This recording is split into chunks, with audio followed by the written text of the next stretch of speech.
I'm going to start just by introducing the Center for Experimental Practices, which is hosting this event. I'm Ben Spatz. I'm leading that center, and it is based in Huddersfield in Northern England. And I just want to start by acknowledging that modern England owes its existence to ongoing extractive and neo-colonial relations around the world, and the rights of the people colonized by this country to live and work freely here and to participate in the determination of its future remain unceded. CXP, Center for Experimental Practices, is a small research center at the University of Huddersfield. We are interested in experimental practices in a broad sense, but particularly in the politics and the critical meaning of the development of artistic research, practice research, research creation, and how those can all intervene in what we understand as knowledge and research. I'm going to post the website for the center in the chat, and I'm just going to mention, first of all, thanks very much to Colin Frank, who is doing a lot of logistical work behind the scenes with the Eventbrite and setting up the meetings and everything to make this possible.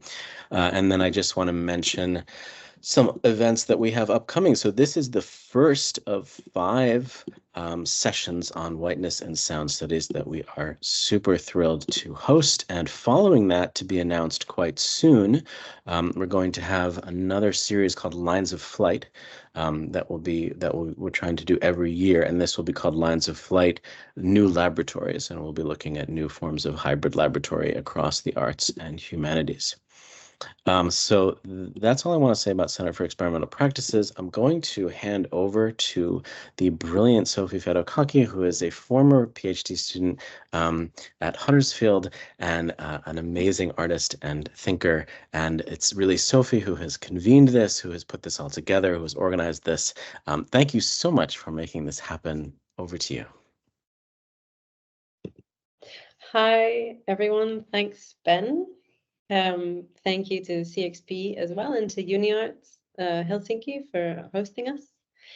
Thank you all for coming. I'm so happy that you're here with us.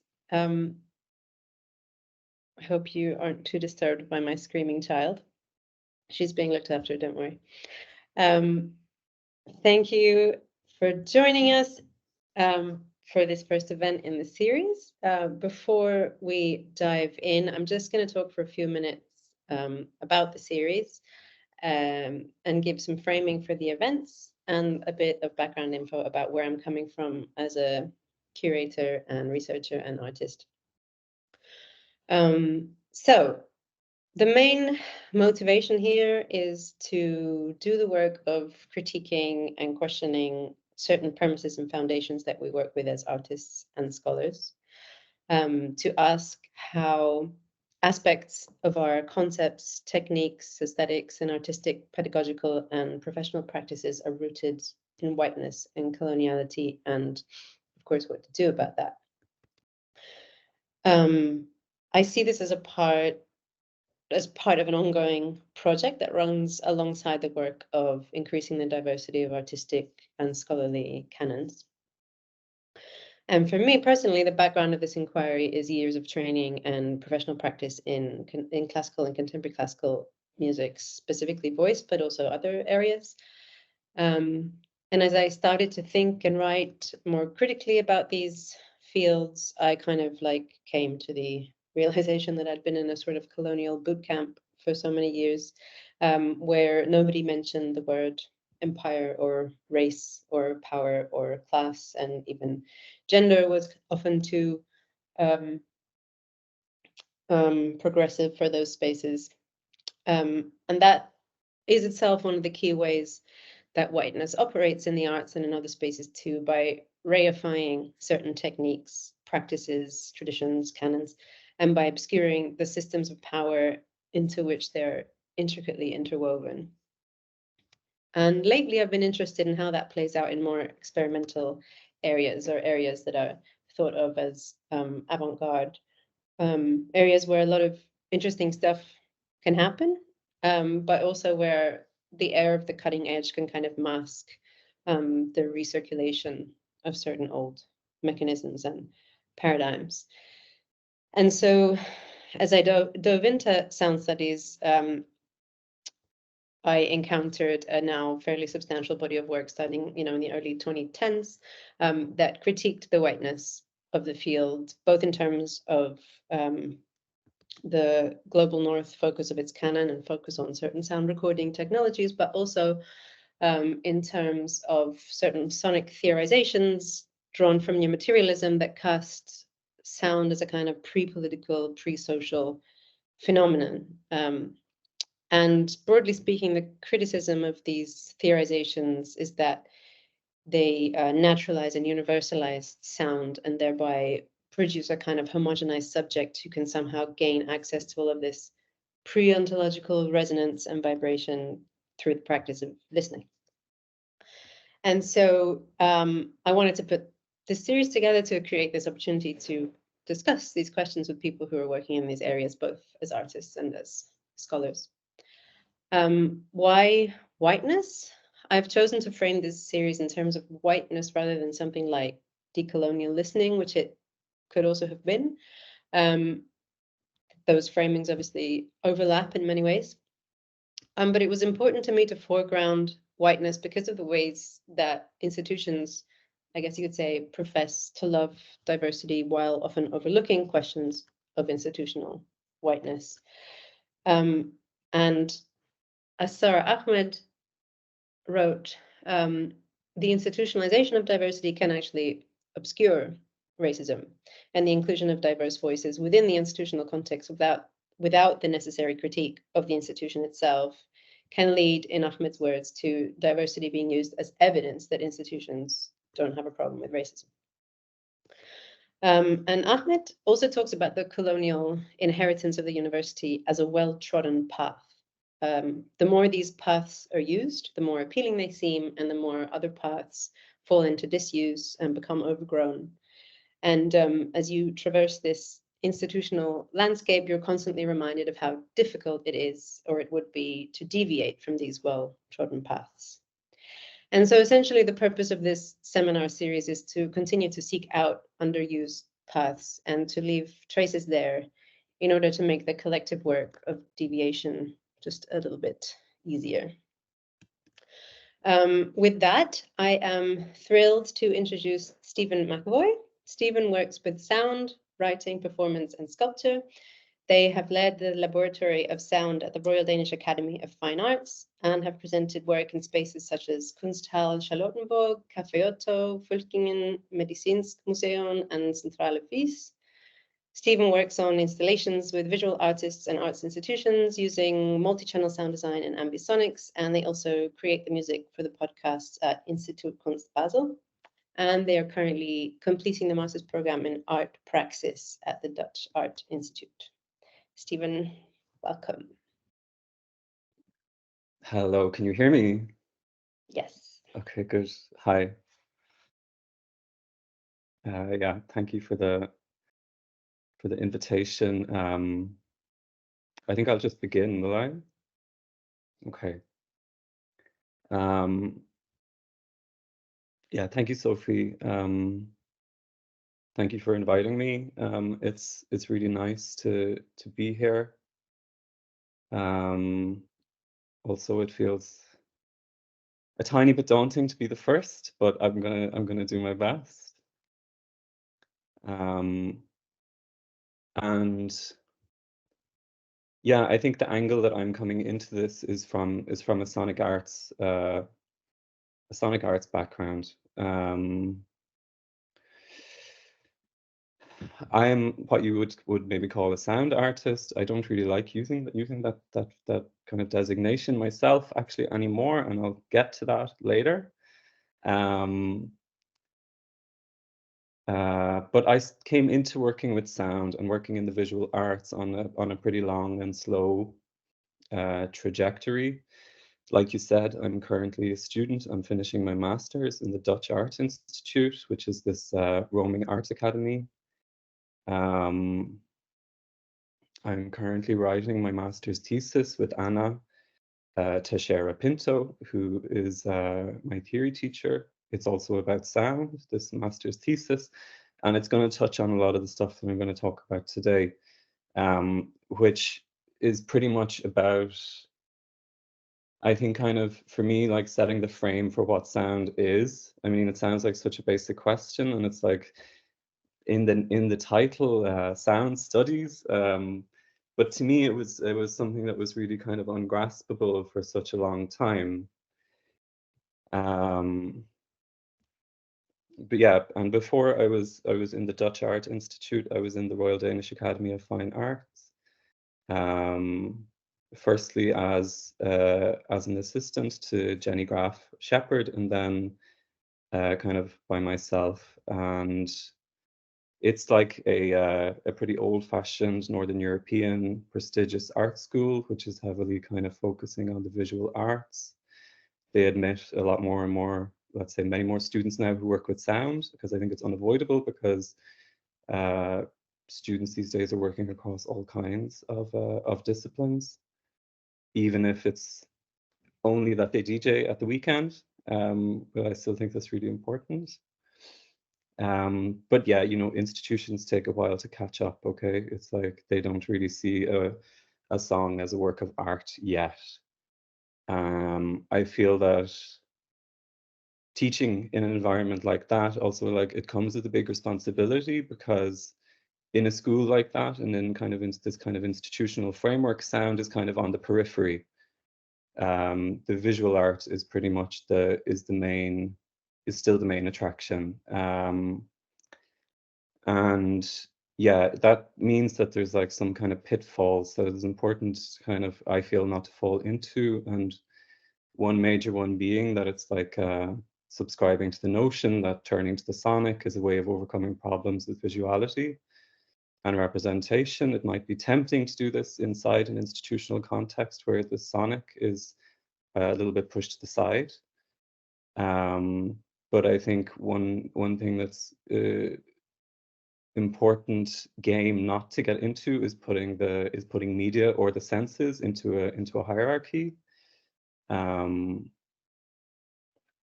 Before I was in this school, I was pretty much working as an independent artist, working musician. I've been making techno and computer music for a very long time, running labels, which I don't do anymore because it takes so much time. And I think a lot of people get into studying sound from a love of music. That's the case in like the conversations that I've had, and I think, you know, it's important to remember why we're here or how we got here. But to go from now in my like artistic work and practice, I'm really interested in this idea of what sound is, and I kind of frame it as this like this ongoing construction of the sonic, the formation of what you might call the sonic field. I think this kind of sound is constructed discursively, and I think it's really interesting to see how this discursive construct is unfolding, and how ideas of what sound is, ideas of sound, ideas of the sonic are changing over time. And I feel like it's really important to be able to try and identify what is happening, what is going on in this kind of discursive process, because in that way we can perhaps gain access or be able to see the built-in power dynamics that are present in the field within which we work, and its power that's often rendered invisible through its ubiquity. We can call this many things, but we can for sure call it whiteness. So this sound, yeah, let's call it a field that's under construction. The sound of today is not the same as the sound of yesterday or of 1,000 years ago. It traverses many planes. It's a frequency-based vibration with its place on the energy spectrum. It's an important input into the human sensorium. It's the carrier of voice, the carrier of music, and an art form in its own right since sometime in the last century. this kind of places sound in a temporally curious position. It's both something that in, like you mentioned, recent new materialist philosophy is said to kind of point towards a future that's non-hierarchical, a coming together perhaps of human and non-human. Yet at the same time, it also harkens back to a time before writing, cultures of orality, an innocent past. So in this way, it's kind of ancient and hypermodern at the same time. It's futuristic and strangely quaint. The fields of sound art and sound studies, which through like discourse and through sound itself help put forward ideas of what sound is. These fields are young. You might say that they're exploratory, yet practices of sounding have existed for as long as human civilization has.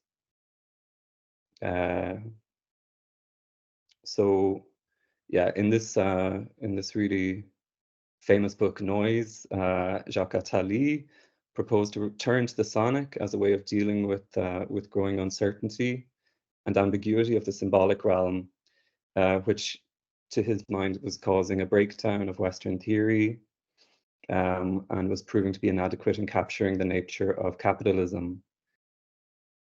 And this call, this kind of the call to sound in the light of this, you can interpret it as a way of turning to the future by going back to the sonic past. And this is a recurring theme, I think, in the humanities and also in sound studies. And sound in this way is, through discourse, put into interaction with other entities, which at turns can define, but also diffuse or blur the borders of the sonic. I'm thinking here firstly of this like long-standing competition and comparison with the visual realm. And this has become to be of really huge importance in how sound is composed in sound art, but also theorized in sound studies.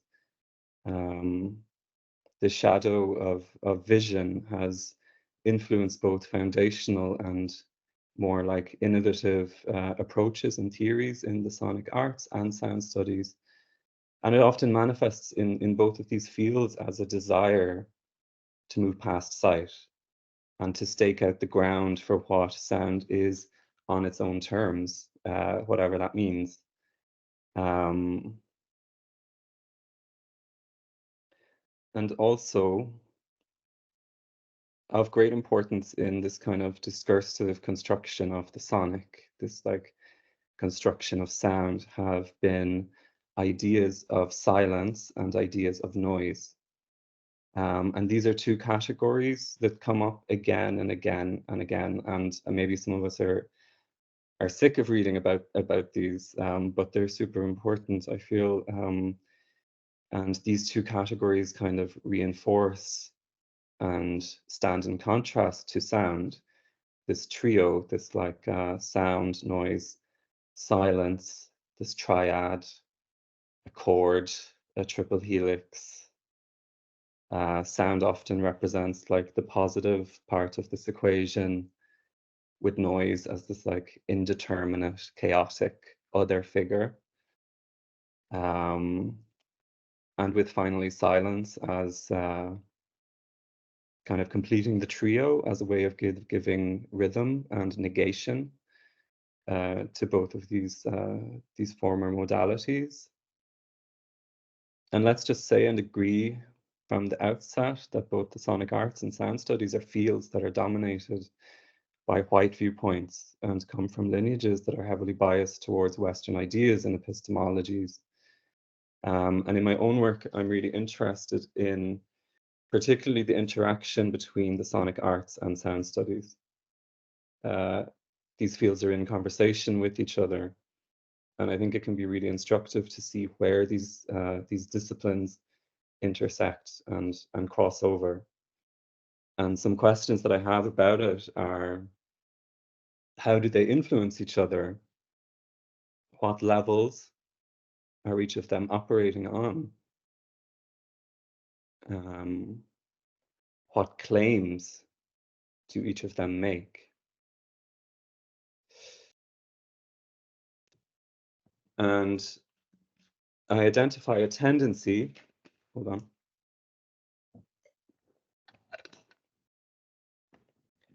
which is that this conversation is mostly one-sided. Certain sound studies theorists will, to bolster their claims, refer to certain works of sound art. The implication here is, or what is being implied, is that certain works of sound art are somehow able to reveal some kind of deeper truth about the nature of sound and the sonic. And this idea that a work of art is able to disclose something about the ontological force of its medium was given a useful name by the scholar Brian Kane, which is called ontoaesthetics. And there's a really, really good article that he wrote about ontoaesthetics and this kind of ontological turn in sound studies, which I can share later. I'm sure, probably a lot of people who are here have read it, I guess. So to do that, the sound studies scholar might refer to a work by John Cage or Alvin Lucier, or maybe even Pauline Oliveros, because these works are the works of the canon. They have been given the designation of sound art or art music. They can give the impression that they're telling us something deeper about sound. Otherwise, why would they be canonical? And if, for example, a canonical work actually doesn't tell us more about the sonic than a song like Cotton Eye Joe does, then why even have a category called art music or sound art? And it's this tendency to refer to these kind of works that Marie Thompson identified in her really, really good essay, which is called Whiteness and the Ontological Turn in Sound Studies. And in this way, giving us the term white aurality. And just as a side note, I like kind of invoking the song Cotton Eye Joe here, which maybe some of you know. It's like this Eurodance song from the 90s. It's a very catchy pop song. Was a monster hit. It's also a sonic example of a very unreliable symbolic system. It's a bunch of Swedish people singing in a country western style, and that's packaged up in a Eurodance package. And that might seem really weird and unreliable, but it's actually no less sonic than any other work of sound art. And I think that's something to kind of bear in mind also as sound artists, that sound art doesn't have a monopoly on sonicity. And this concept that Marie Thompson developed, white aurality, which is kind of an extrapolation from a visual term by Nikki Sullivan called white optics. So let's there is this relationship or this process that's kind of, I think, useful, where in sound studies there's kind of a leaning on the theory that has already gone by in the visual realm. And I don't think it's a bad thing. I think it's useful and instructive. But white aurality kind of describes the conditions where, and I'm going to quote, where this where it amplifies the materiality of sound itself while muffling its sociality. It amplifies urological sound art, and in the process muffles other sonic practices. It amplifies dualisms of nature culture, matter and meaning, real and representation, sound art against music, and muffles boundary work, all the while invisibilizing its own constitutive presence in hearing the ontological conditions of sound itself. And we need terms like this in the sonic field to describe processes that are ongoing, that are occurring. They're like these terms, rhetorical devices, they're incredibly useful. Once they're defined and delineated, they give us a framework within which to think and to see and observe. I think anyone who's like interested in sound studies will probably be able to identify also this, like the all-time classic example of something like this, which is Jonathan Stern's audio visual litany, which describes this when people make assumptions about the relationship between the visual and the sonic, and kind of is a corrective in that. But before that, that rhetorical device existed, spotting it was more difficult. And I think it's like for a field of like sound studies, which is still quite young, I think there's still probably a lot more of these ideas that are really just like ways of spotting patterns to emerge, and I look forward to that. In recent times, we've also gotten like the sonic episteme by Robin James. I see these conceptual kind of tools as being hearing aids or magnifying glasses. We can like look more closely, listen more closely to what's going on. And to get back to this relationship between sound art and sound studies, there is, as far as I'm aware, no sound art that talks about white aurality. There is no sound art that addresses the audiovisual litany, and no sound art that mentions the sonic episteme. It feels a little bit like a one-way conversation, and I wonder why this is the case. And maybe it's because it's too difficult to bring discourse into the sonic. But the sonic can be brought into discourse, no problem. Yet I think that the fact that the sonic arts have had kind of very little to say about the wider field in which sound is constructed is an issue, because the sonic arts and the label sound art is also a construction, a closed field, the boundaries of which are already defined by white aurality. If it doesn't sound like Western sound art, then it isn't Western sound art. And if it's not like that, then it can't be used to disclose anything about the nature of sound.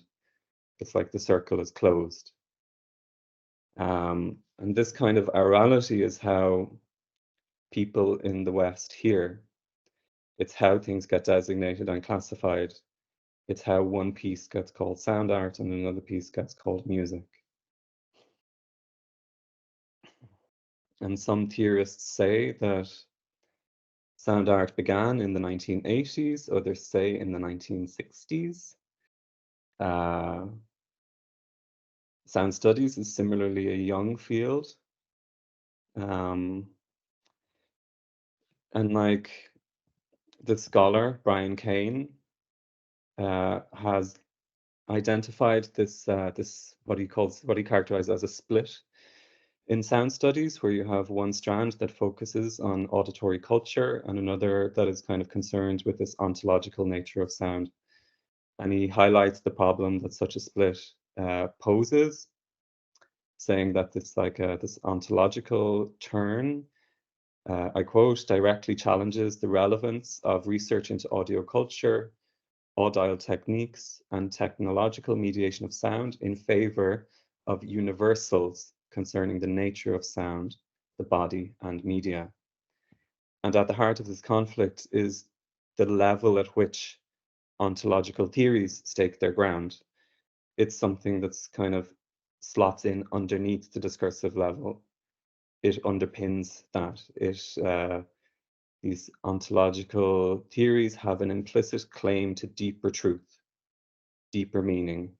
Ontology precedes discursivity. And the main people who usually get discussed at this point in the conversation are Christoph Cox and Steve Goodman, or perhaps some of the new materialist philosophers like Karen Barad, Jane Bennett, or Elizabeth Gross. And I'm just going to focus just for a little while on Cox. He and kind of in the frame of the relationship with the visual, because he kind of lays it out very clearly by calling one of his essays beyond signification and representation.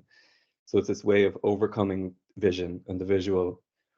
And for him, like tapping into this this constant and imminent material flow and flux of the sonic, by doing that, one can move past questions of signification and representation, and so deal with sound in its own terms and allow sound to generate its own forms of knowledge. And he seems to think that this is a necessary step for theories of the sonic, so that they can be elevated to the same level of literary theory and visual art theory. And just notice here maybe the sense of competition and maybe like a slight inferiority complex of the sonic that's at play.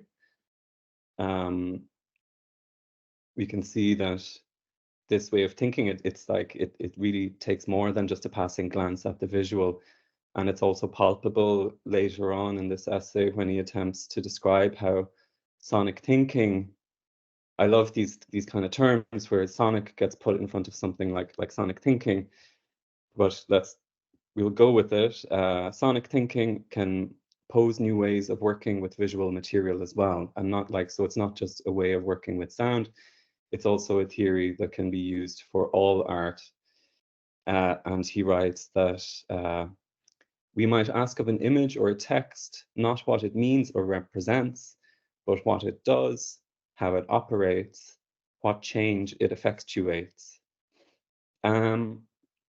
And that visual culture already has a language for these processes. For example, the really well-known concept of operational images, which was put forward by Harun Faraki, is not acknowledged by Cox. So vision, to put it kind of shortly, doesn't really need the medicine that he's proposing. And you can also ask, what does sound have to do that's more about operation or doing than vision? There's no answer to this. Or there's no answer either to how any kind of linguistic questioning of how something operates is somehow a sonic process. That's never explained. And to me, it just appears to be like some kind of discursive process that utilizes some very loose sonic metaphors. And my question is that what sonic thinking is? And this way of thinking about sound as something that needs to be separated from vision is also something that's seen in sonic arts. And we can go here to Pierre Schaeffer, who revived the concept of acousmatic sound in 1966. That word was previously only used, I think, to describe how Pythagoras used to hide behind a screen so students wouldn't see him speak or be distracted. It kind of meant like a pure, disembodied, non-visual sound. And by focusing, let's say, by cleaving a sound from its visual source, the idea was that through a process called reduced listening, we can come in contact with the sound object. And according to the writer Michel Chion, who was a great scholar on Schaeffer, this way of listening, reduced listening, it places sounds all on the same plane, free from their natural and cultural aspects. And just think for a second about what this means. It means that sound in itself, to some people, is free of both nature and culture. And let's compare it maybe to some of this, let's say, new materialist ontologies, where this, like the implicit power of sound or metaphors of acoustic resonance, are that they're able to generate flat ontologies like this. So it's not really something new that has come up with these new materialist philosophies. You can actually trace it back at least this far. And again, sound emerges as a way of getting away from hierarchies that have been supposedly imposed by visuality, while also at the same time playing a game of catch up with visual culture. And Museion also writes about how this way of thinking is something that has long been available in the visual realm since, I quote, "with regard to every visual object, no matter its kind, use, size, natural or man-made character, we are capable of having an apprehension of its form." So he's kind of talking about like about apprehending the form of sound in the same way that we can see shape visually. But this kind of tendency and the tendencies that I've described before with Cox, it kind of describes sound as something that needs to be separated from vision so as to give it a comparable weight to that of vision. This is a recurring pattern. Sound must be liberated from vision so that sound can in turn liberate the world from visual hegemony.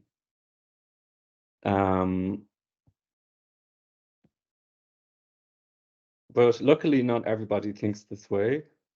Douglas Kahn, in his book Noise, Water, Meat, kind of cautions against this cleaving of sound from vision, either retrospectively or in the now, writing that blind hearing, even for the blind, is a difficult proposition to sustain in a society that so thoroughly internalizes vision into every aspect of its being, and in other ways integrates aspects of the sensorium with one another. Obviously, the same would apply to deaf seeing. And I think this is really important to remember, is that the senses are deeply entangled. We can never separate them out in our bodies. So why would we try to do it in the academic realm? Yeah. But let me see. And Kahn is also good in this respect because he also rejects the notion that visual art has been silent all the way up from the beginning, and that sound art, and like that art only started having a sound with the emergence of sound art.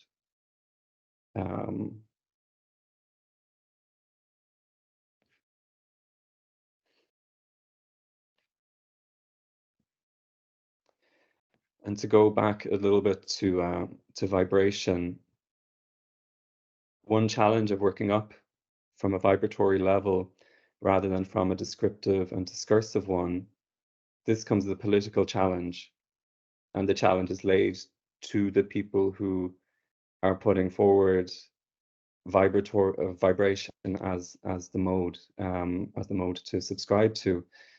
Can a theory of ontological vibration adequately describe workings of power? Can an ontological theory of silence, which does not yet exist, sufficiently capture processes of silencing? If so, what benefit does this give over and above the addressing these issues on the discursive level? Why do away with the discursive in favor of the ontological? Who wins from such a move? And I feel that, like, reminiscent of John Cage's tendency to go cosmic, the universality proposed by sonic ontologies threatens to abstract away the localized political weight of sound, or indeed invisibilizes further the workings of power that are suffusing the sonic field. And this idea that sonic materialism is truth, it mirrors the wider relationship between the sonic and the visual. Systems of visual representation are unreliable, tied up with power, a tired and unreliable symbolic realm. And so by turning back to the sonic, by going back to orality, is a way of getting out of that trouble. So I think in the sonic field, this has just kind of like been a really short rundown of what I feel is like the major sticking points. But there's a lot of questions about meaning, a lot of questions about knowledge, about discursivity, about truth. And I wonder, like, could we even ask, where does the truth of the sonic lie? Who gets to say what the truth is? And I think at this point, it would be good to make kind of a distinction between claiming and uncovering, because I feel like, especially in the ontologically focused areas of sound studies, there's a lot of claims that pose as uncoverings. Whereas personally, I feel that there's like everything can be claimed about sound, but there's nothing really to be uncovered about it. I feel like sound is a great canvas for projection, and people can say almost anything about it, especially when it gets framed as pure vibration. To go back to Douglas Kahn, he wrote that the fragile category of vibrations, quote, it finds balance by negotiating slippage among many associations, periodicity, alternation, give and take, ebb and flow, wave, cycle, pulse, power, force, rhythm, sound. And that makes vibrations incredibly useful in any academic journey that tends towards abstraction. There is a kind of safety in how vague they are. There is a safety in leaving the specific and the situated and going instead towards the general, to the universal, to the cosmic. And I have so many questions at this point about how the sonic arts can relate to what's happening here. Artists working with sound are also dealing with waves. They're also dealing in vibration, whether they like it or not. They're also dealing in discourse, whether they like it or not. And if the sonic arts are indeed utilized in the construction of the field of the sonic, then what does a critically oriented sonic arts practice look and sound like? And in November 2023, I wrote a performance lecture, which was intended to kind of stop this one-way kind of interaction between sound studies and sound art, and make a piece of sound art that was directly addressing the field of sound studies. In this performance lecture was called Silent Shout, which is some of you might know or recognize. It's a tribute to the Swedish pop group The Knife. It was a performance lecture about sound, about silence, and about power. And I'm going to read it to you. This is the Zoom version, and I feel like you don't need to look at your screen for this. You can just turn it up and walk around or do whatever. And then after I finish this, it'll just be quite short, actually. So, okay.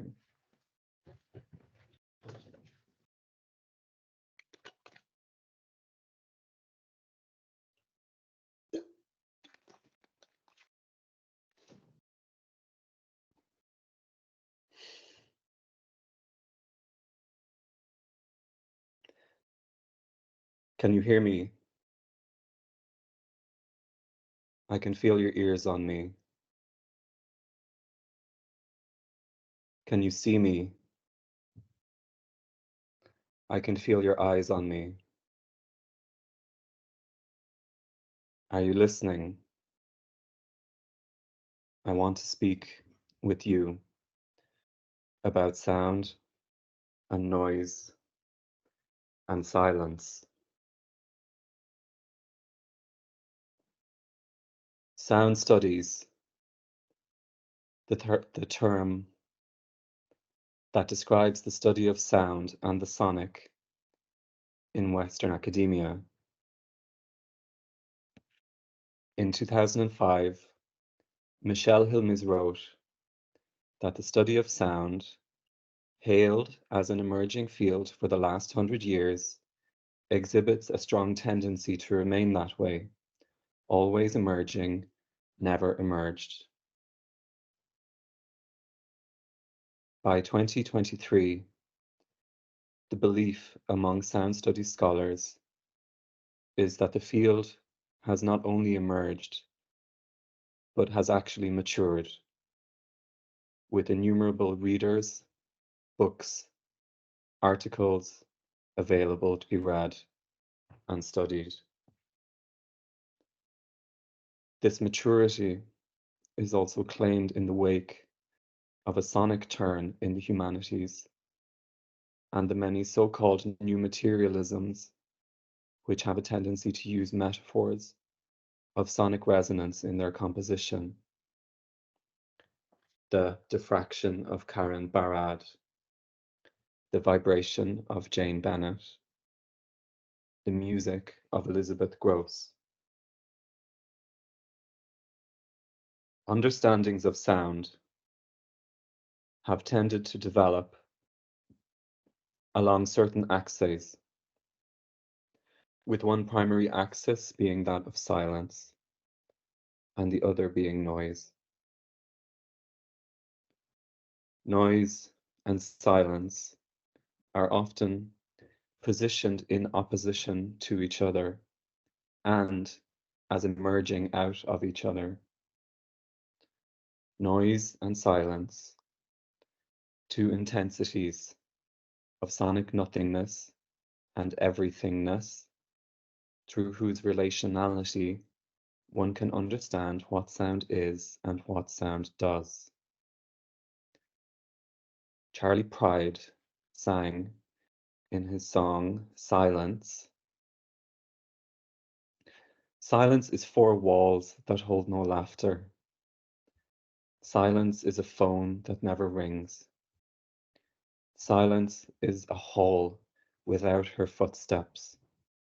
The sound of silence is destroying me. Turn the jukebox up loud, let there be laughter. Talk to me no matter what you say. Help me drown out the sound of silence that's destroying me." While Ralph Ellison wrote in Living with Music, "One desperate morning, I decided that since I seemed doomed to live within shrieking chaos, I might as well contribute my share. Perhaps if I fought noise with the noise, I'd attain some small peace." Silence and the connected act of silencing describes processes of erasure, marginalization, censorship, prohibition, and suppression. Yet in the field of sound studies, silence is not theorized in a way that can sufficiently describe or capture these processes. To hear true silence, you must truly be disembodied. If you were to stand in the quietest kind of room in the world, an anechoic chamber, usually located in research and testing facilities, you would still hear the sound of your own body. In this quietest room, this ideal space, the body and its sonic emissions persist. Your feet, your head, your ass, your mouth, they all make sound all the time. Your guts, your blood, your joints, your nervous system, your brain, your interstitial fluid, they all make sound all the time. Your bacteria, your parasites, your flora and fauna, they all make sound all the time. For many sound theorists, Silence is a place where sonic subjectivity is born. Salome Vogelin writes in her book entitled Listening to Noise and Silence about her experience of being alone in a cabin in the Swiss Alps. She writes, I am sitting in the mountains with snow all around. It is dead quiet, pressing down on me, heavy and dark, but not unpleasant or exclusive. This weight is inclusive, all-encompassing and abundant. All that could sound has been quietened under a blanket of snow, but vibrates gently in its possibility. The dynamic of life appears less fast here, unhurried, just trembling quietly. The movements are slowed down by the landscape and the weather. The sounds are muffled and contained. Even the murmur of the river has been suffocated under the heavy sheet of ice, leaving no sonic hint of its former vitality. The house itself, covered in a thick layer of snow, surrounded by snowed-in trees, feels dense and compact like a thick carpet. I am inside this carpet, listening. When there is nothing to hear, so much begins to sound. Silence is not the absence of sound, but the beginning of listening. This text, by this well-known scholar, worries me. With its idealized description of silence at the Alpine artist retreat, the silence that creates the listener, the person who can listen with attention to all the sounds that are around, the person afforded the chance to listen because of the silence, the ideal silence. The person who has access to this silence may become the listener, and who indeed has access to silence. Silence arrived again with a bang in 1952 when John Cage presented the piece 4 minutes 33 seconds in Maverick Concert Hall, Woodstock, New York, with pianist David Tudor sitting by the piano, not playing it for 3 movements. And by doing so, incorporated into this piece all the incidental sounds that take place in and around a concert hall in New York, populated by the people who would attend such a show. It is known as the silent piece. Through the silence of the musician, the composer folds what once was non-music into music. Sound became music through the use of silence, and silence became silence, a privileged category in sound art and art music. And through the use of silence, the listener again was created, the one who knows that the wind blowing outside, the creaking of the floorboards, the raindrops tapping on the roof tiles, the muffled, stifled coughs, and the last fly of autumn buzzing on the windowsill are also music. Silence is what made music self-aware. And for John Cage, to not play a note, to not compose, to reduce the composer to nothing, was a founding act of becoming a legendary composer. Because to become nothing, you first have to be something. Reducing the composer to nothing was a magic trick that could only be performed by a white man. Because to become nothing, you first have to be something. In Western sound studies, from what I can make out, hearing is unconscious, while listening is conscious. The listening self emerges from silence, while in cacophony, there is only hearing. The masses hear, while the individual listens. The first prescribed collective silence happened after World War I, when the King of England called for a complete suspension of normal activities for 2 minutes on 11 a.m. November 11th, during which, in perfect stillness, the thoughts of everyone may be concentrated on reverent remembrance of the glorious dead. One silence coming down from the top.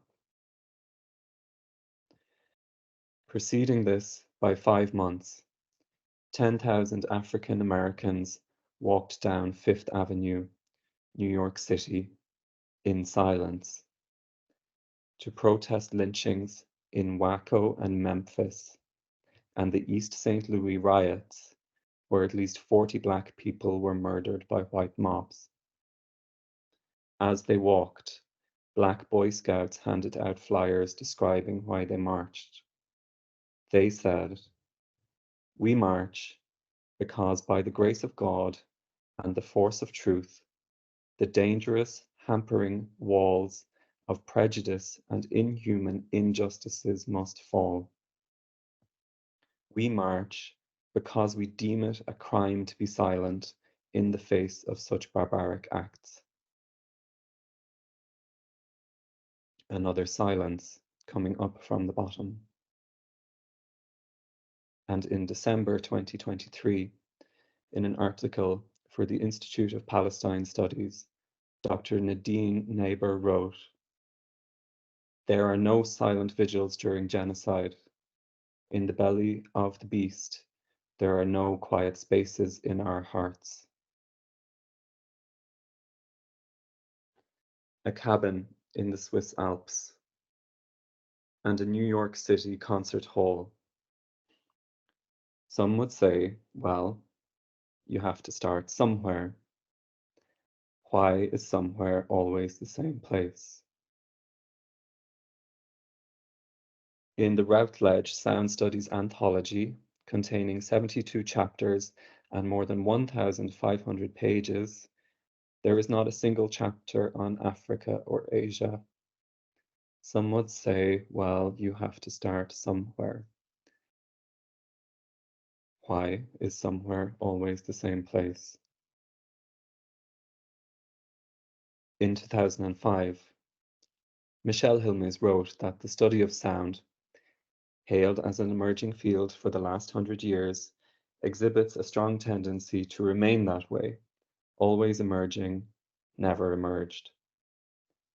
Always emerging, emerging from somewhere. Why is somewhere always the same place?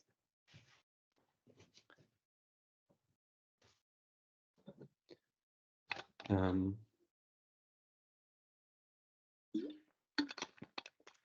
when I wrote this piece, I was furious.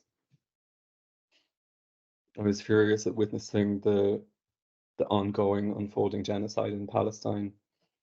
And it saddens me so much that it's still happening right now as we sit here. I was tired of reading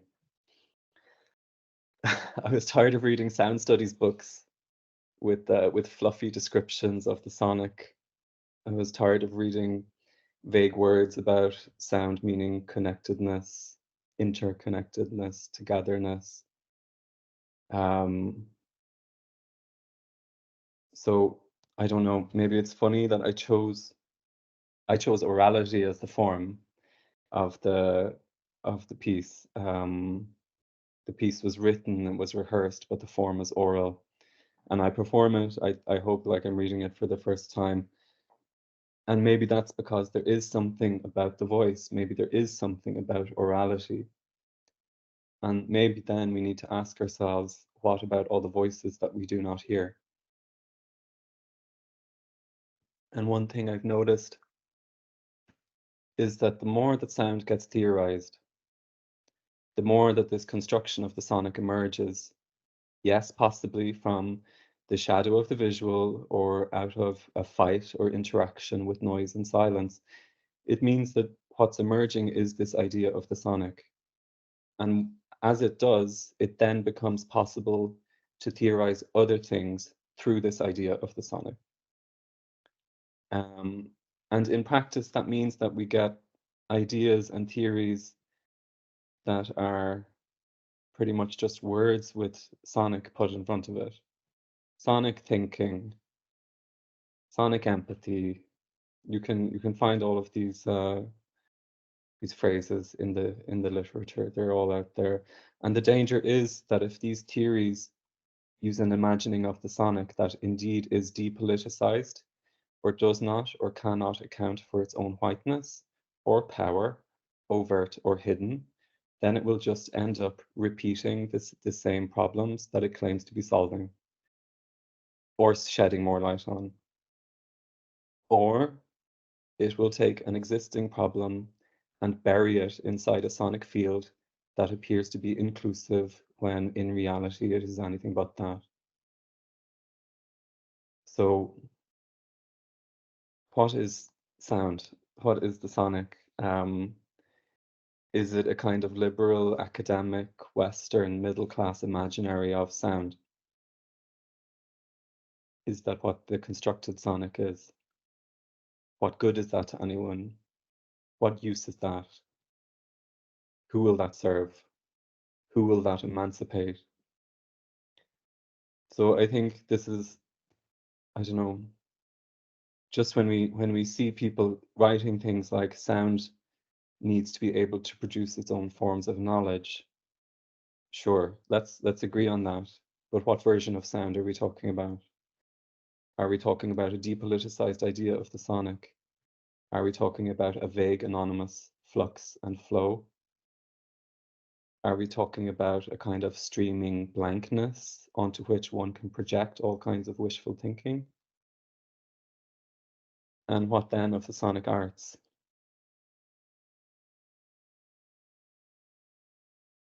Where does it leave that? Should we even be calling it the sonic arts, seeing as how it's a splitting of the sensorium is counterproductive, perhaps hierarchical?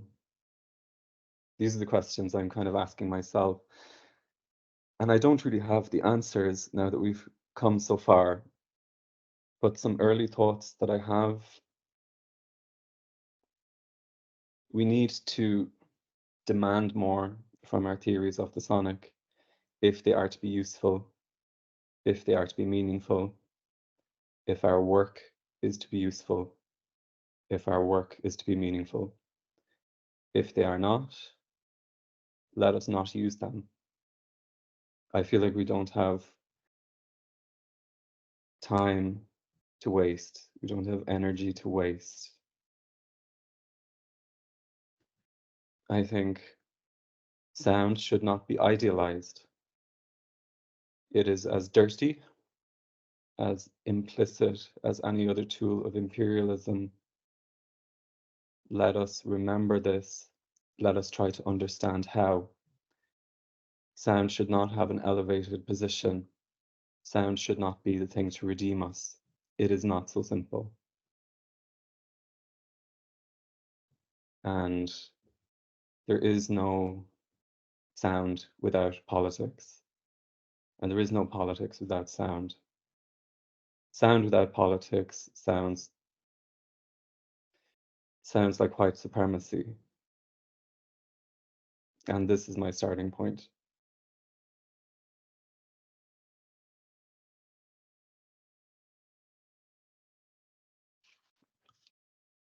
Thank you.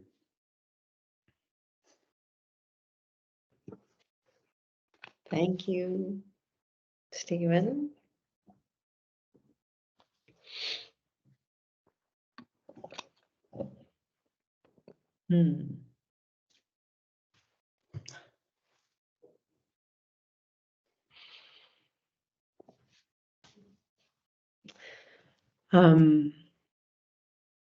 The floor is open for a discussion. Um,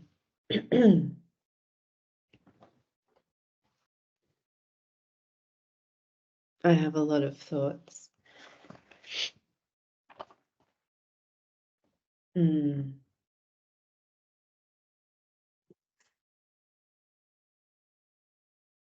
Yeah, and if people want to turn on their cameras if they feel like it, that could be nice. Yeah, feel free to do that. I'll just dive into one to begin with, which is something I often think, which is what all of this has to do with, or the way that it's related to Western classical ontologies of music and sound.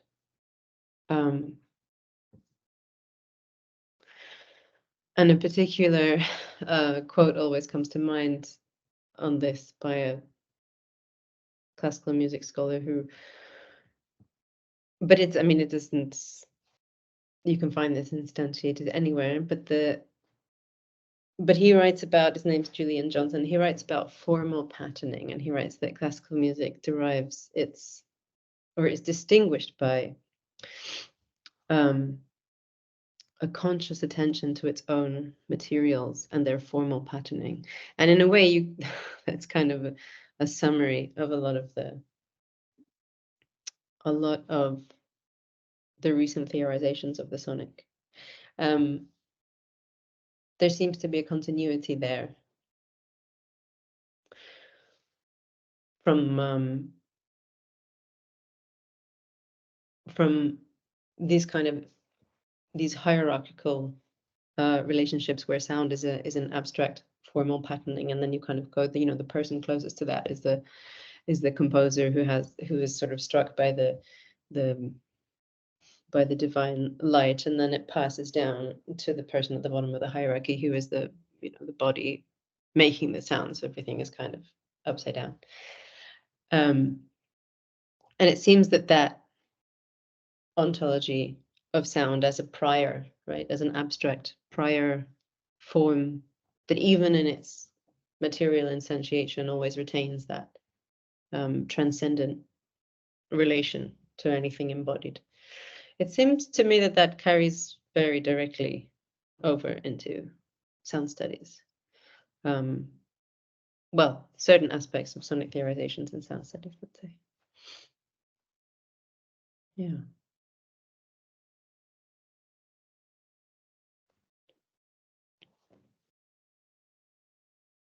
Yeah, I believe so. I believe if also if sound gets characterized as this kind of like a flux and a flow, something to kind of, let's say, tap into. I mean, also as this kind of like state of maximal, like this, it's kind of like what do you call it? This like delusion way of looking at it, where it's like it's this kind of like this maximal intensity that then needs to be interpreted down to become something real, like from the virtual to the actual.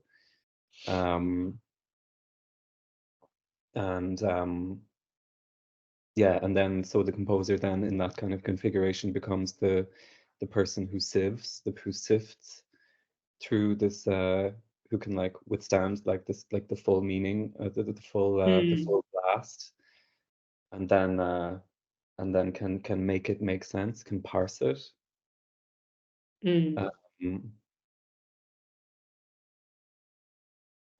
And but it's funny to me, like, let's say even going back to like John Cage as this example, like, of someone who can make themselves so big as a composer while kind of like claiming to kind of fade into the background, you know. I really think this, like,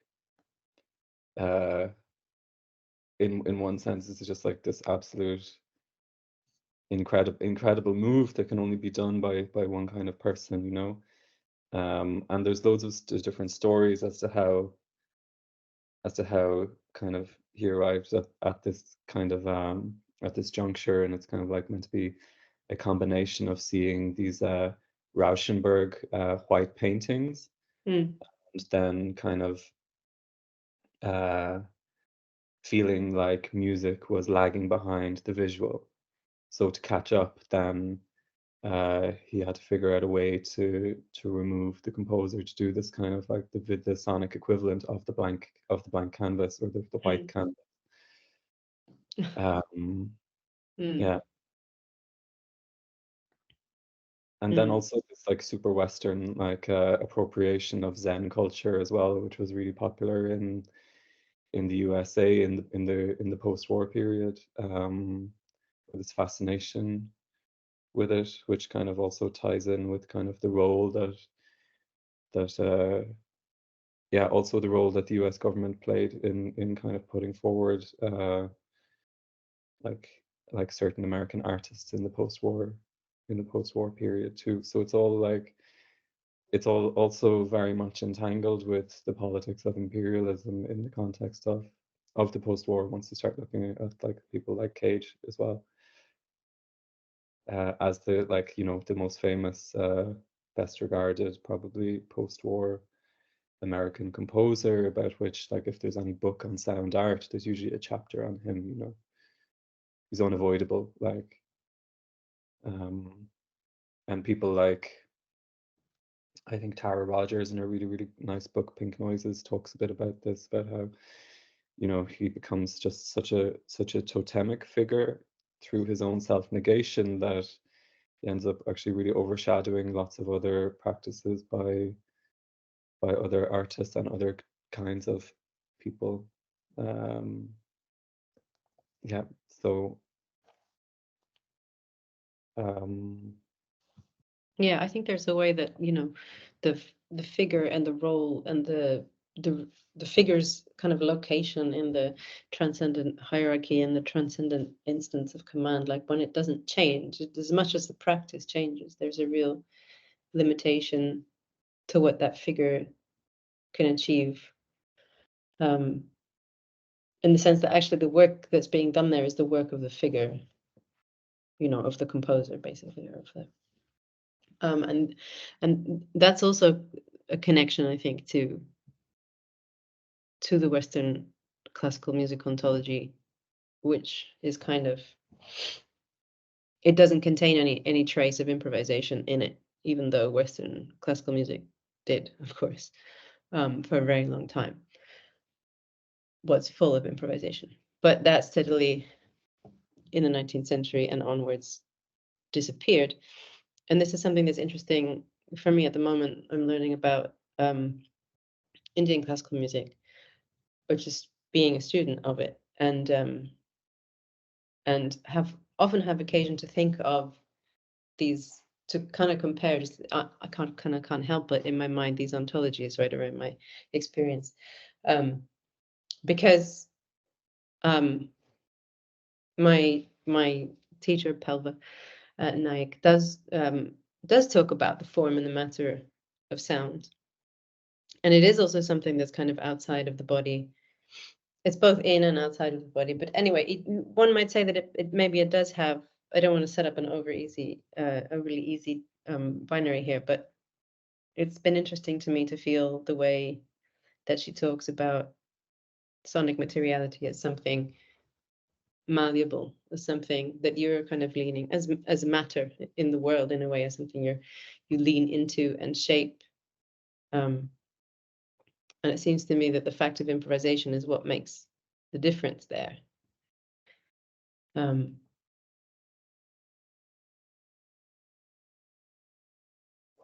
Yeah, what makes the difference between a sonic materiality that is completely pre-social, pre-political, and one that is at play. Did you want to say something, Ben? And I would love to ask a question. Yeah. It's a question for Stephen, but it's also, I mean, it's also open to you, Sophie, and anyone else who wants to jump in, because there's a lot that's resonating. Thank you for that talk. There's a lot that I want to think about. But it's really resonating with this kind of question that I have, that I've been thinking about. And so I kind of want to pose it to you and see what you think. am I being ridiculous, basically?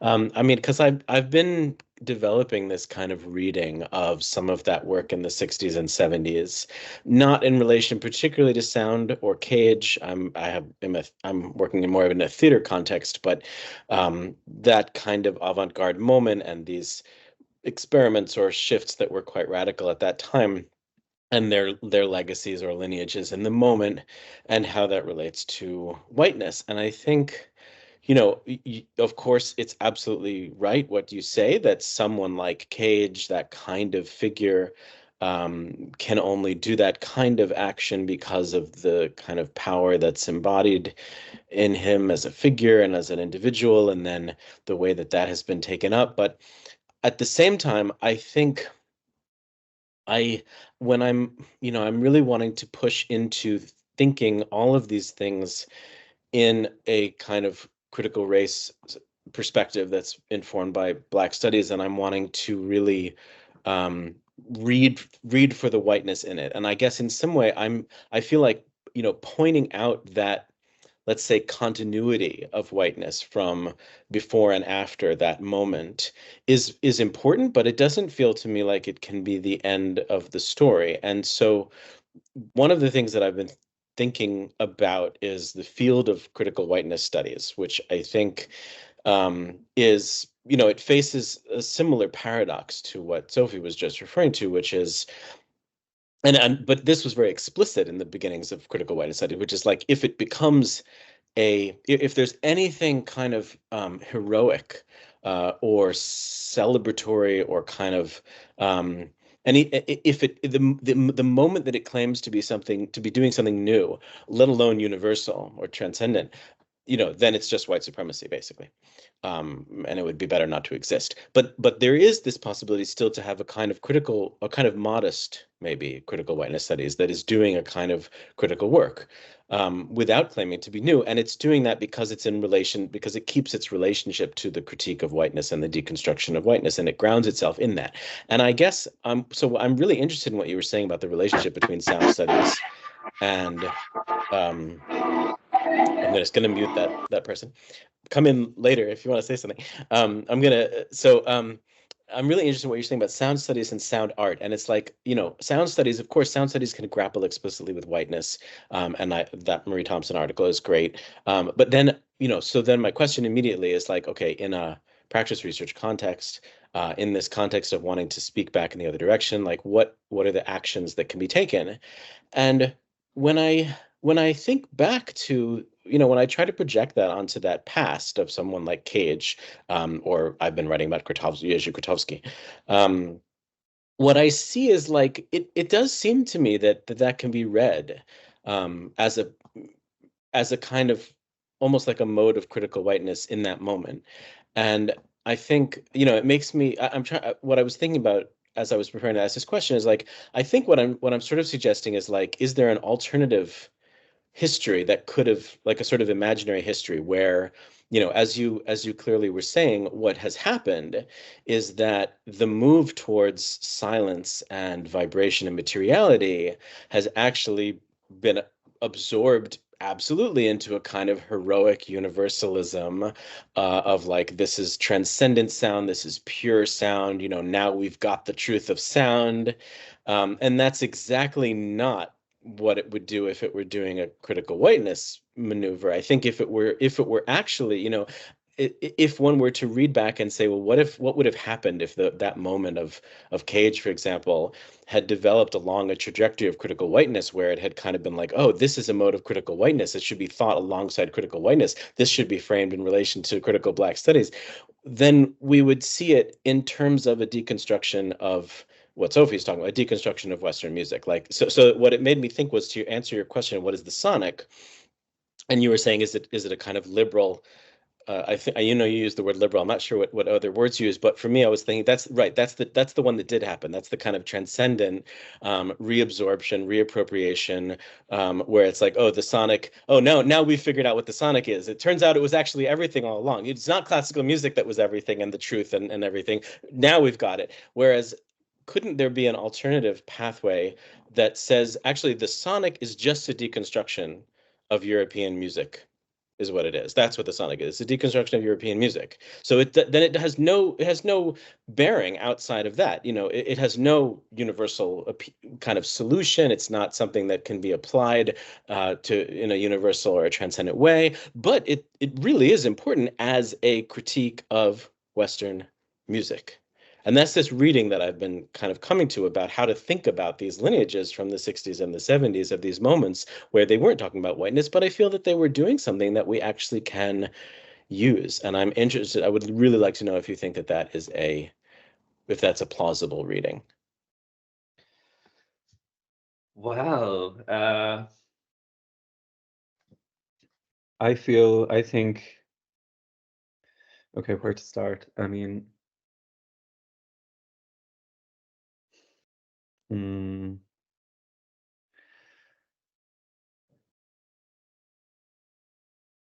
okay, so yeah, this idea. Okay, if we start with something like alternative histories, right? Also of the sonic, but we can also look at, okay, and also in this interaction between sound art and sound studies, both sound art and sound studies have a canon. Works that define the field, works that kind of set the frame for everything else, and everything else has to kind of exist in relation to that. And we have it, like, it also exists in sound studies, even if it's attempting to let's say address power or address whiteness. I think we'll probably end up looking back on Marie Thompson's article as being canonical. In my research, I came across a really nice article by two people called Stingo and Sykes. I don't know if people know, like, have read this. It's called Remapping Sound Studies in the Global South, where they kind of put together this, like, an alternative sound studies reader, which is based with a lot of, like, different articles in different places. And one of the articles that I really love is that was in this reader is called Variations on the Beautiful in the Congolese World of Sounds. It's written by Akil Mbembe. And that has some of what I feel is the realist writing about sound that I've encountered, but it's not in any of the sound studies readers. And I think this move that they did in putting together an alternate reader, because of course there's like a bunch of different readers. There's the sound studies reader from Jonathan Stern. There's this the Red Flight one, which is huge, and yeah, there's many now, but they all have kind of like the same or similar deficiencies. And to bring it over to sound art, I think what it's kind of what was good about this kind of like a remapping exercise is that it engages with the canon that's there and tries to kind of unsettle that. And I think that's a possible path forward for sound artists in the future, is to engage with the canon and unsettle it in different ways. A lot of there's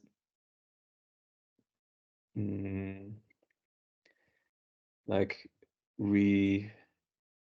I think with a lot of strategies that emerge as kind of like as a way of responding to the structures that are in place, are kind of, let's say, like strategies of reinterpretation or strategies of reinscription. So let's say with Cage, there's of course this tendency now to reappraise his work and look at it in light of a whole bunch of other factors that didn't happen at the time. And I think that's really valuable, and I think that that's like a a way forward for the sonic arts. And there is this thing, like you mentioned, where sound art,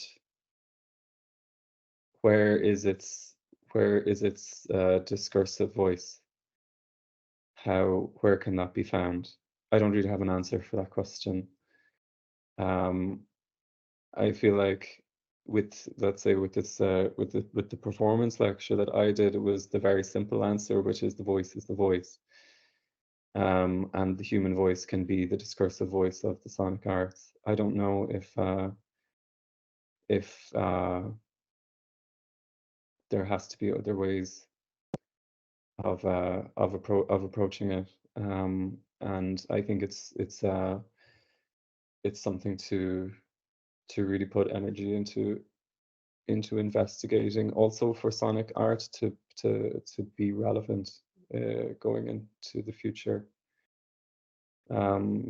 because I mean, if it can't be a part of these kind of conversations, or if it's only, let's say, secondarily a part of these conversations, where a piece of sound art gets invoked by someone who's actually writing words, then I think, like, yeah, then it kind of just seems a little bit it's really lacking something then for me. So I think like this like trying to make sound art that addresses sound studies in some way was just like an experiment for me. I mean, I was something that it was kind of this one-way street, was just like an observation that I had. Maybe there is some other sound art that does it, but I haven't really seen it. Maybe it's not even important. Maybe it shouldn't happen. I don't know. But I feel like there is a conversation going on that's where sound is getting defined, and then sound as it defined is used to theorize other things. So I think it's, if we want, like, you know, if sound artists want to be a part of that conversation, it's up to them to kind of try to get in and to try to participate. But then you have all these questions then of, like, who can participate in sonic art, and this, like, the very prevalent kind of power structures that exist there still. I mean, so yeah, I think it's a challenge. I think maybe we can begin from seeing what's there and being able to describe what's there, and take it from there. I don't know. I think it's also hard to listen outside of the canon of let's say what Marie Thompson calls white orality, because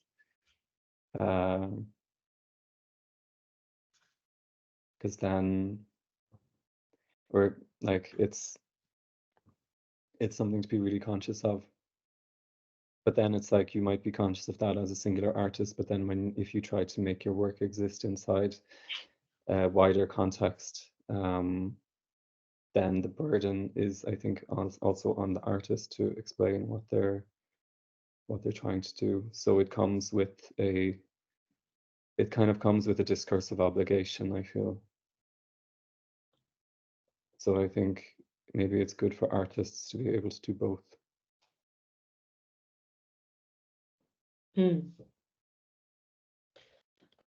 I think, Ben, what you're saying goes back to what I just briefly touched on in the introduction, which is the question of what to do about it, right?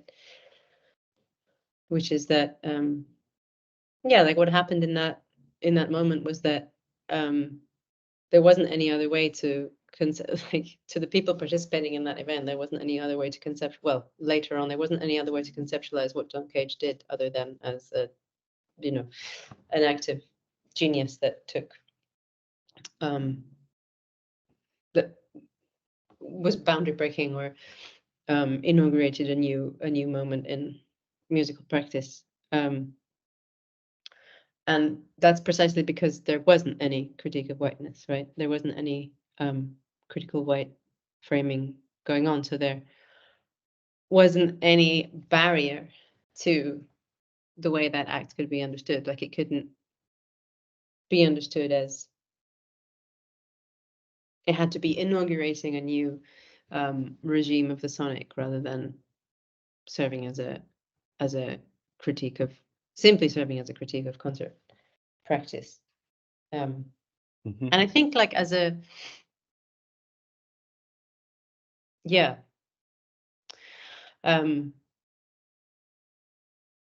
I think as a but I wonder I think as a technique it's kind of already like exhausted. Even as a technique of criticizing criticizing Western classical music ontologies. I think it has already kind of done that work, wouldn't you say? I don't know, maybe you can elaborate a little bit.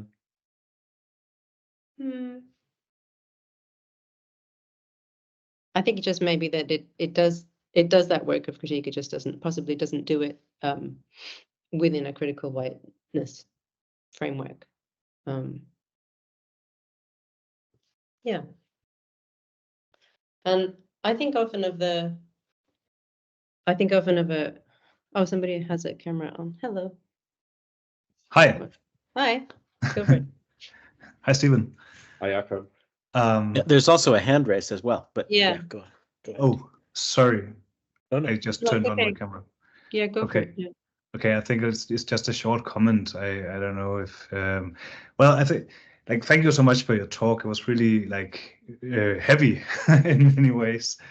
And I agree on a lot of the things that you're saying, and also some things that I might be disagreeing a bit about.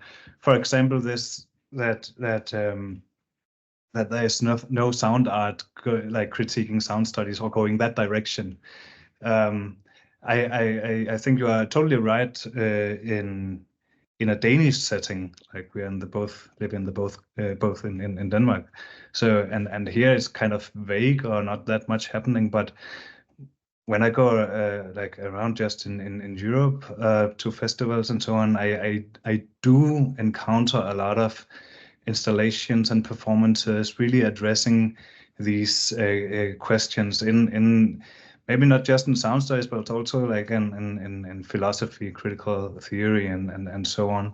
So I think there's a hope, and I think that we should hang out soon and talk about all these amazing artists who are out there. But like there are movements out there, and I think it would be good to have a second part of your talk where we like unfold all of these great artists who come from all around the world and embrace the situatedness that they're in, and also that is kind of getting into the more like wider Western artists, that they are also feeling okay. We are just situated in the world that we are like randomly born into. And acknowledging that, so that could be a great next step, I think. But thank you so much for the talk, and your reading of your silent child was like really great. Thanks, Jakob. No, it makes me really happy to hear that you've encountered this, because I think it's incredibly important, and yeah, I mean, you have your finger very much on the pulse of all of the kind of like all of the things that are happening. So it's really nice that you can correct me on that.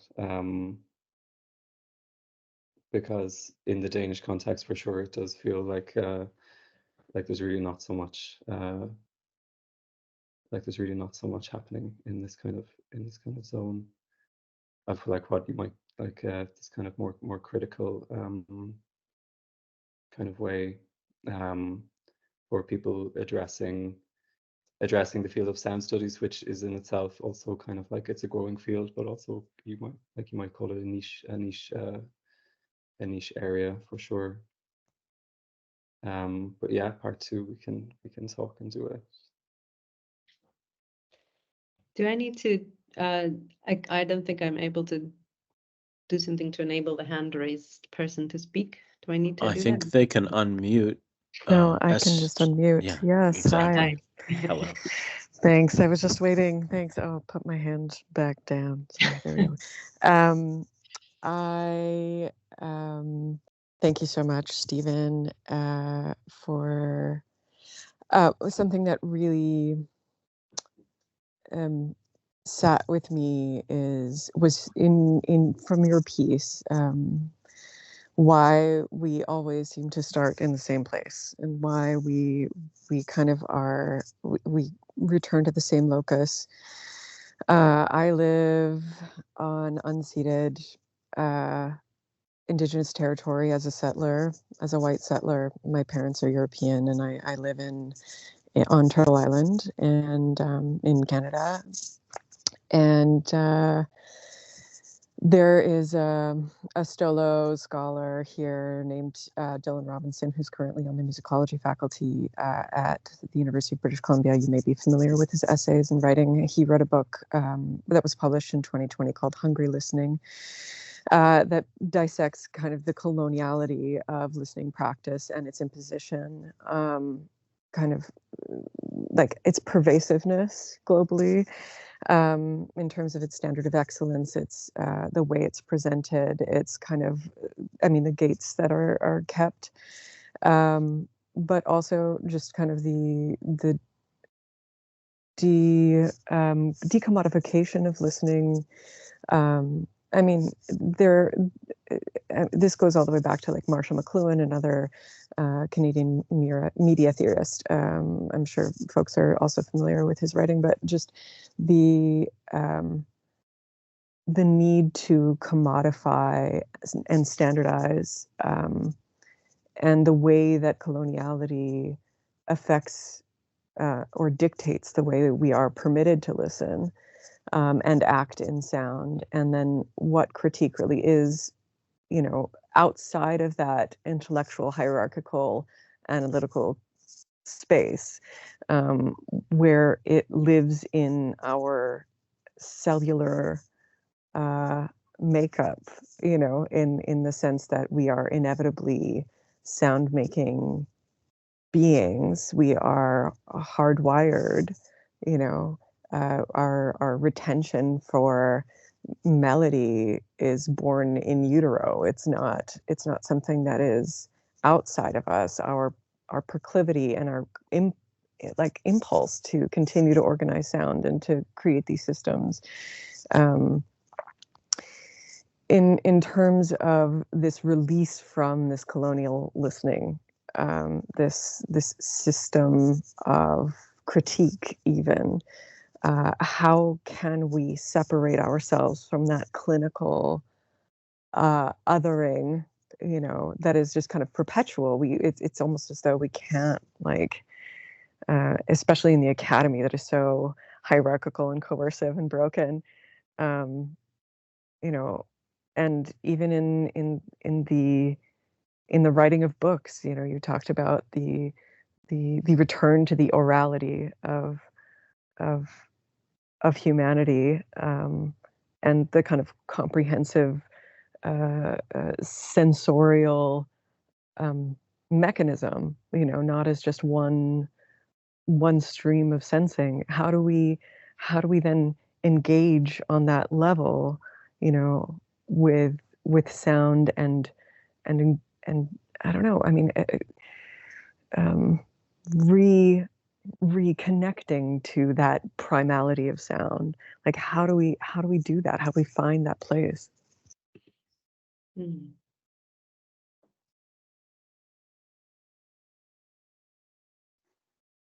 Yeah.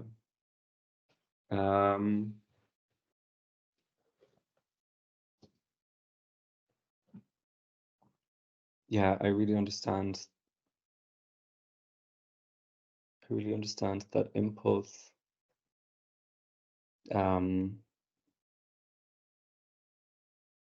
or that desire to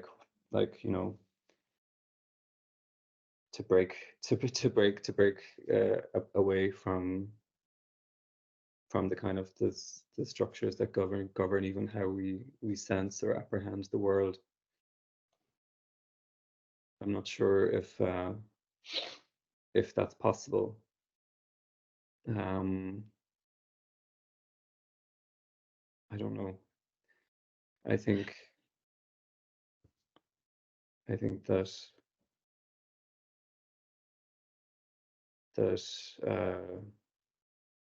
for me, my own personal opinion is that as a person who, let's say, experiences the world through white subjectivity, I think it's very difficult for me to experience it any other way or tap into any other kind of energy, and probably shouldn't do that either. I mean, but I'm curious to hear what other people think about this. Thanks for mentioning Dylan Robinson's work. I think that's always in my mind as a framework in this work, and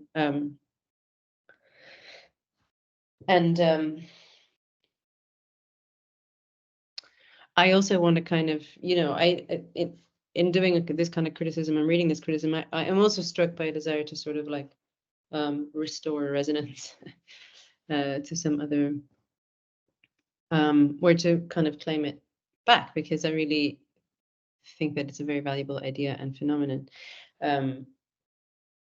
when it's not used, when it's not part of the construction of the pre-political, pre-social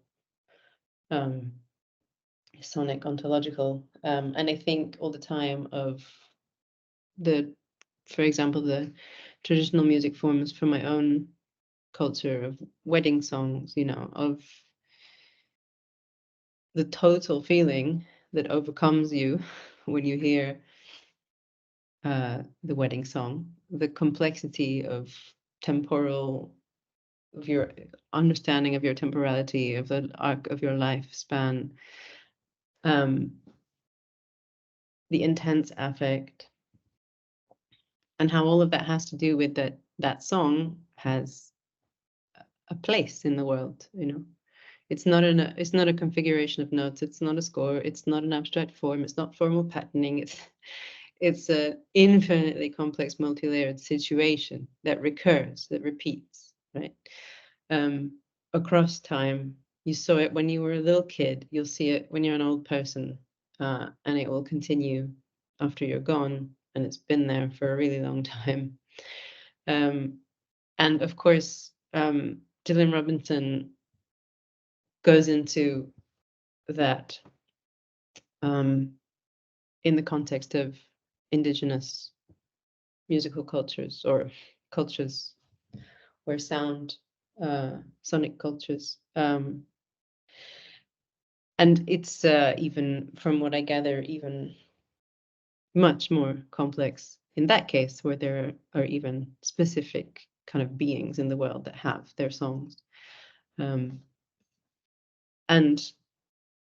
I think also, of that video that went around in 2018 and is going around again of Palestinians dancing the dabka under fire of Israeli snipers during the Great March of Return, and the feeling that they must have felt, listening to that music, which also has its place in their lives, in their worlds. And that it could do so much, right? That it could carry so much courage and resistance, and does, in its formal patterning, right? In whatever it is that makes it recognizable, but can never be reduced to that, right? Can never be reduced to what makes it recognizable, which is what classical Western sonic ontologies want to do. They want to say that that music is an assemblage of sonic phenomena, and which can never really be separated from other aspects of lived experience. And just to connect briefly to what you were talking about, Stephen, about images and sound, and images having sound or not having sound. And I just thought of there's about Fred Moten's In the Break, and the essay on Aunt Hester's Scream, and Christina Sharp has an article on that book exactly about the sound of pictures. I have it in I can share that. I have that article in the list that I can share in the chat of resources. But yeah, that's, for me, that's the kind of, that's where it is. It's in whatever we heuristically call sound, right? In its relation, exactly in its relation to the world and to lived experience in a specific way, not just in the sense that this music tends to be played in this place, right? But in a much thicker way. Please, anyone, feel free to jump in. This is a resource list.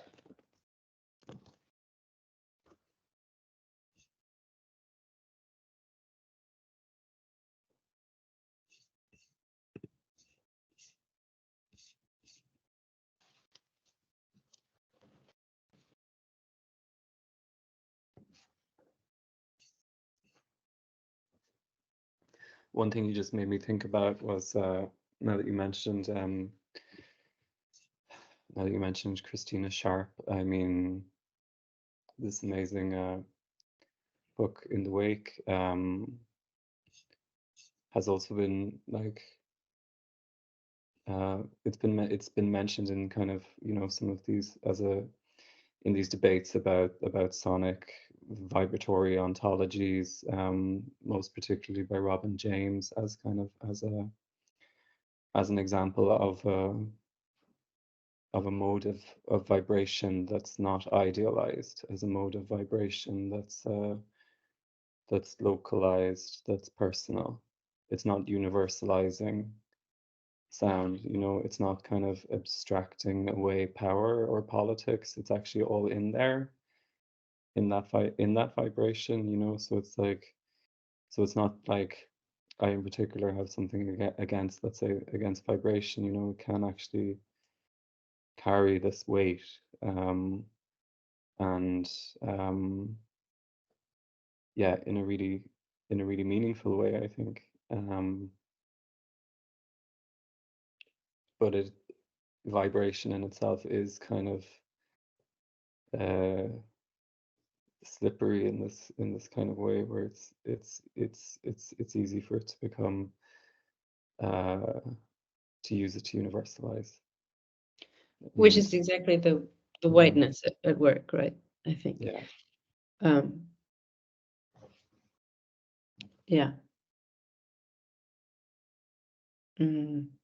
Because people like Karen Barad, or, you know, can talk about diffraction and interactions between waves, and it's done in this kind of like, let's say, a laboratory setting, where it's like the conditions are idealized, you know. It's like the stereotypical clean room, so you can conduct an experiment and get this and get the results that you're looking for. And Christina Sharp's idea of wake, of these like interacting waves in the sea, actually the whole book begins with a list of all the different meanings of wake, you know. And it's like, so it's like, it's not even about it's like a wave isn't just a wave, you know. A wake isn't just a wake. It's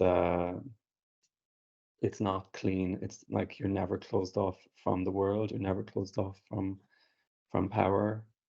And that's just a recognition of that. And I think it's a really it's a really powerful recognition of that. And it's really also like it's not engaged in this.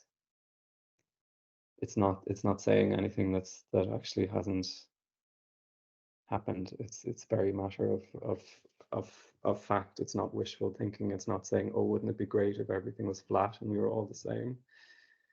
it's saying that no, actually it hasn't been like that, so why would we pretend? I'm thinking of the relationship to technique here as well, in terms of like how sound making is practiced and taught. Again, just like a comparing a little bit with my experience of Western classical training and Indian classical training, and the sense of all of the technical exercises, you know, in classical singing training being kind of, or like having a very clear telos. They're very closed, and yet also kind of constantly circular. You're never arriving, right? You're never arriving at the telos. It's always something that's in front of you that you have to arrive at, and learning the and yet at the same time it's completely unformalized. It's just like a complete chaos of technical practices, right? It's whatever somebody can think up in that moment, and can think of a absurd metaphor to pin it to. And it was interesting in studying Drupad, this kind of very different arrangement whereby the singing exercise, the technical practice, was just like a moment to do all kinds of other work. It was like a moment where all kinds of other work in your body and in your being was happening. And the singing was bringing you there, right? The singing was the way to make that space, which also kind of connects to the idea of sound as ceremony. And something I think about a lot, you know, sound as ceremony versus sound as repertoire, and what the difference is there, which, you know, relates to a lot of Dylan Robinson's work as well. So I think these you know, sonic theorizations are, it's interesting to see how they map onto technical practices as well. I think like the way that I've understood Indian classical training so far is really that you don't actually practice technique. You don't, or no, wait, sorry, you don't practice like tone, right? You don't kind of like isolate. Of course, everything's technique, but you don't isolate this telos that you were trying to achieve, right? In terms of an object that you need to kind of, a point that you need to reach. It's all in the doing and in the repetition. Repetition is something that we talk about a lot. And it's just a very different, and the exercises are all built like that, right? It's like you get up at dawn, just before dawn, and you sing the lowest notes in your register until there's a little bit of light in the sky, and then you stop, and then you do that, you know. And it's not as though while you're in that space, you're kind of, you know, as Julian Johnson writes, doing this kind of conscious attention to your own materials.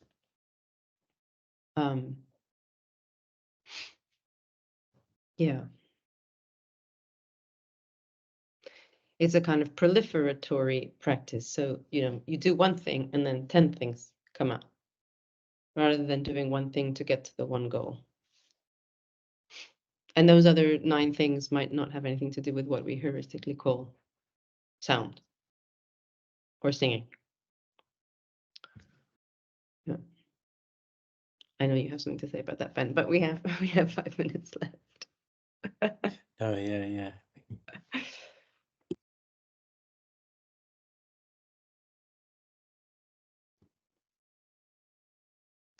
All right.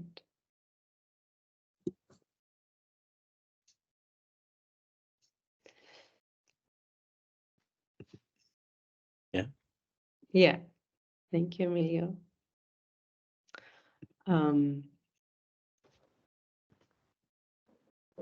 I think we can say goodnight. Yes. Thank you for Thank you for this, Stephen, and thanks everyone who came. We'll hopefully thank you. see some people next week at the next event. Yes. Thank you, Stephen. Thank you, everybody. Yeah, really happy to be a part of it, and yeah, thanks everyone for being here.